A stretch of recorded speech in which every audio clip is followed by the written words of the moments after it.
Okay, welcome everyone to the first edition of the Steamin Steve Hand review. I'm coming to you from beautiful sunny Florida. I hope you can see out there. It's a beautiful day here in Florida. And speaking of sunny, I don't know if any of you saw the total solar eclipse yesterday. I drove up to South Carolina, checked it out.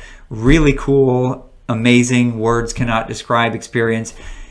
April 8th, 2024 is the next one. I would highly recommend catching it. And amazingly, I did not play any poker on this trip, which for those of you that know me, I travel a lot and I always hit new card rooms, especially to add new chips to my poker chip collection. In fact, I was just the week before last up in Prince Edward Island in Canada, and I went to the Red Shores Casino up there in card room and played a little poker up there, and that was a new chip I just added.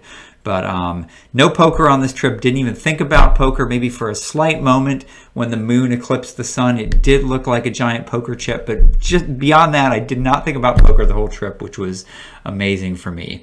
So I'm going to be doing a hand review here of a hand that was submitted by one of our users to the advancedpokertraining.com forum. At the end of the video, I'll show you how to submit your own hand if you'd like to get it reviewed. And quickly, what's new at APT? We have a new Beat the Pro Challenge coming out this week from Ed Miller.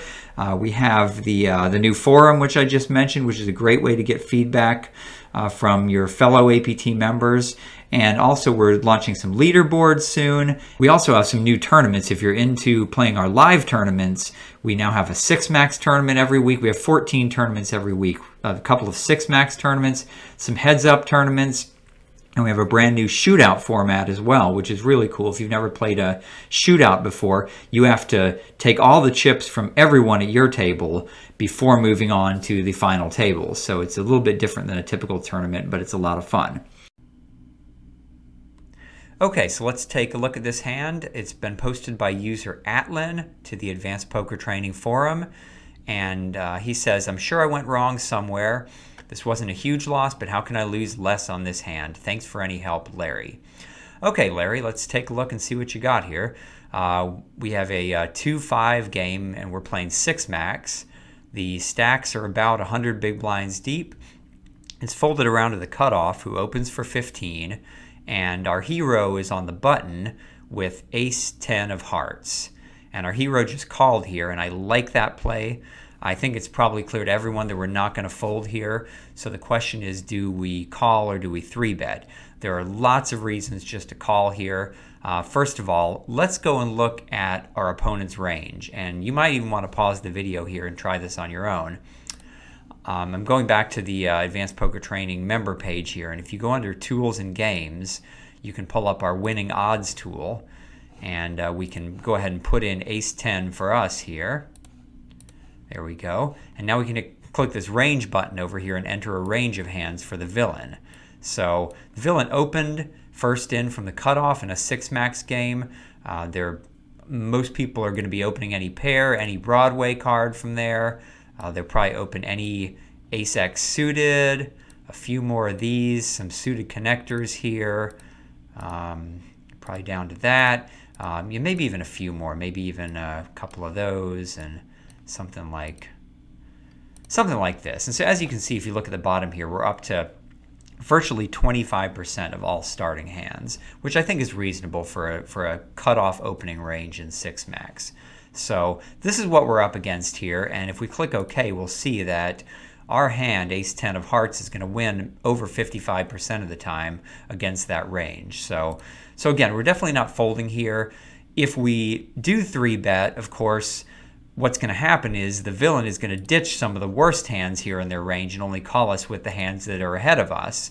We also might get 4-bet, and that's really going to be a shame to have to throw away this really nice hand when we get 4-bet, but that's what we'll have to do. Personally, if I were going to 3-bet here, I'd rather have something like Jack-8 of hearts. That's the kind of hand that it's well disguised when we 3-bet. And if we do get 4-bet, we just throw it away and it's not a big loss. But ace-10 of hearts, we hate to waste it. Next, how does our decision to either call or 3-bet going to affect the blinds? Well, the blinds are going to be getting, especially the big blind, is going to be getting some pretty nice odds to call and see a flop here with us. that's fine with us. We have a hand that loves to play multi-way. We can make a Broadway straight. We can make the nut flush. It's a great multi-way hand. So we have no problem with one or both of the blinds coming along to play as well. So yet another reason why calling is preferable here.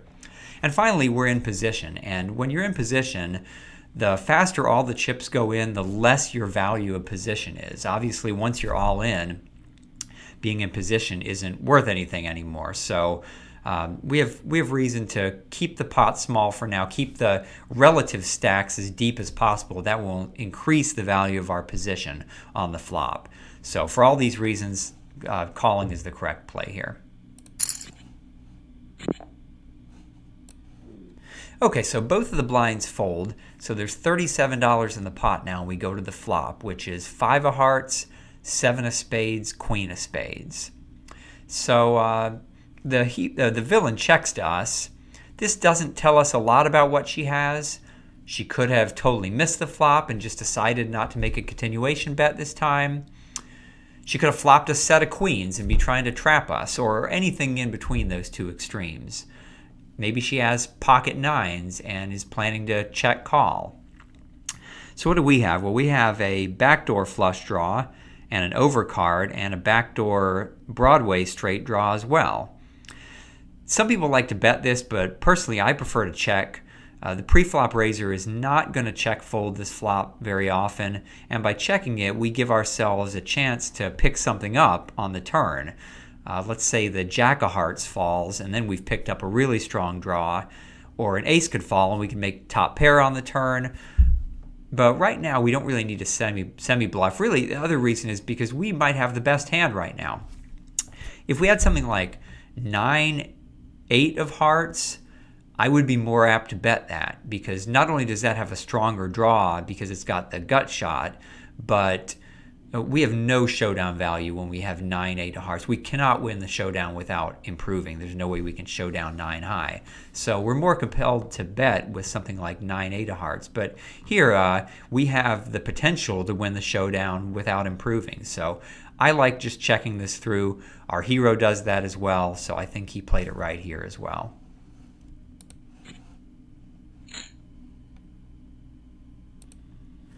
So the 9 of hearts comes on the turn, and we do pick up the nut flush draw. The cutoff bets into us this time, bets $34, which is nearly the size of the pot.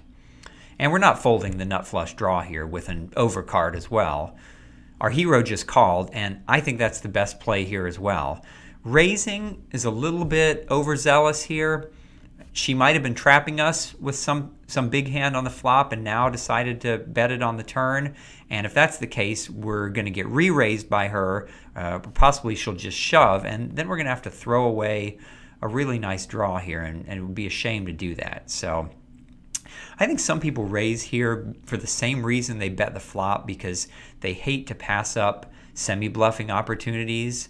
But by calling, we have the chance to make our draw, or we could make a pair of aces, make top pair, and we could win with that. And additionally, we aren't giving up our right to bluff at the river. You know, a spade could fall. A spade could be a good bluff card for us on the river, or even something like an 8 of clubs. I mean, look at how many draws an 8 of clubs could complete. We could have, we could have 7, 6, possibly, or Jack 10. I guess Jack 10 would be more likely. That would be something we would call the turn bet here. And then that would have completed our... So bottom line is, if she checks the river to us, we have a lot of bluffing opportunities potentially. And calling keeps our options open and gives us the chance to make our draw, which we might lose if we raise here. So all in all, I think calling is the best play here as well. So the river card is the 10 of diamonds, which is a really interesting card because it gives us middle pair, well, second pair, top kicker. And there's 191 in the pot after the villain bets $86. So the villain bet a little more than 3/4 the size of the pot. It's 191 in the pot, 86 to us.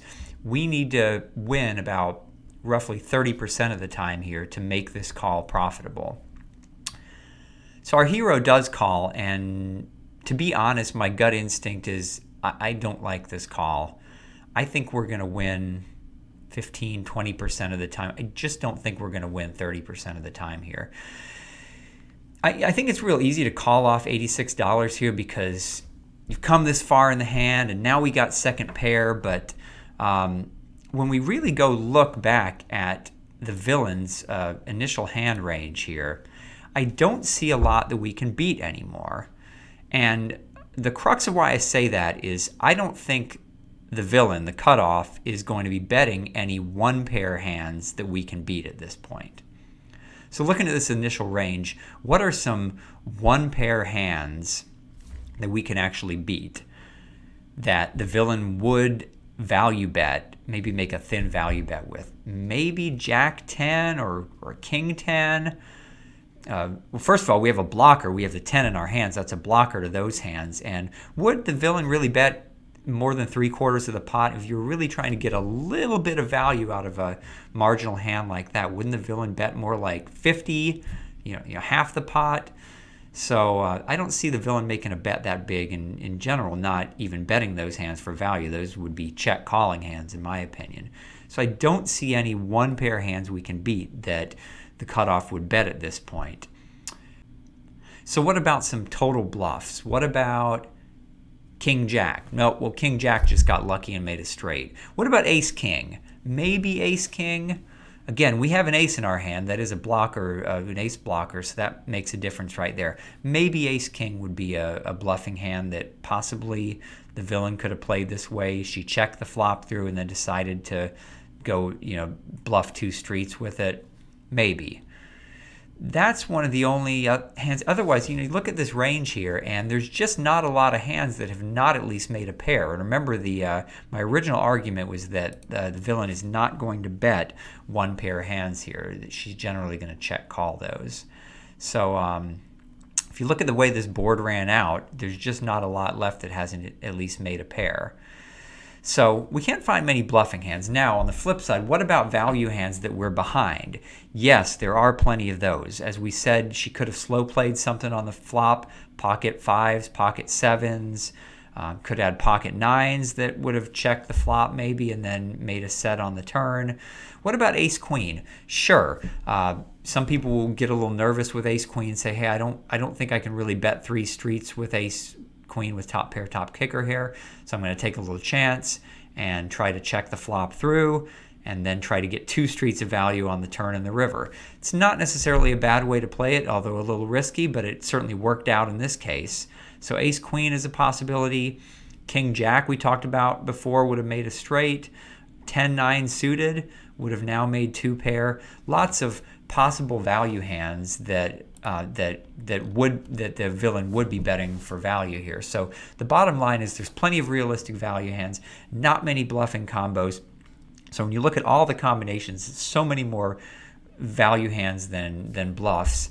So I think the only improvement I would make on the way our hero played this hand would be to fold this river. And I think we could save ourselves $86 here. So thank you, Larry, for submitting this hand. So I'm going back to edit this video because I realized I failed to show you the conclusion of the hand. And the villain shows us Queen Jack offsuit, so she flopped top pair with a decent kicker, but she correctly assessed the fact that that hand wasn't strong enough to bet all 3 streets, so she decided to take a chance and check the flop to us. I don't believe she was going to check raise us on the flop, was probably just going to check call. When we checked the flop through, she bet turn and bet river, probably maximized the amount she could win off of us in this hand, but of course we could have saved some money by folding the river, at least I believe so. So real quickly, let me show you how to submit your own hand if you'd like to have it reviewed. And I'm going to go over here to, here is your member control panel on Advanced Poker Training, and under this tab here that says Reports and History, you'll be able to see all of your saved hands. This is every hand you've ever played on Advanced Poker Training. So you go in here, find a trouble hand. You can use the search feature here to find it. And once you've found that hand, all you need to do is hit this post button. And this post button here will post it right into the forum for you. All you have to do, it'll ask you here the subject. You can say, what could I have done better here? And then just give a little more details right here. That's all you have to do. Click the OK button. It'll post it right into the forum, and you'll start to get replies from people here at APT or other APT members, and we might choose it for our hand review for the next episode. So that's all for now. I hope to see you next time.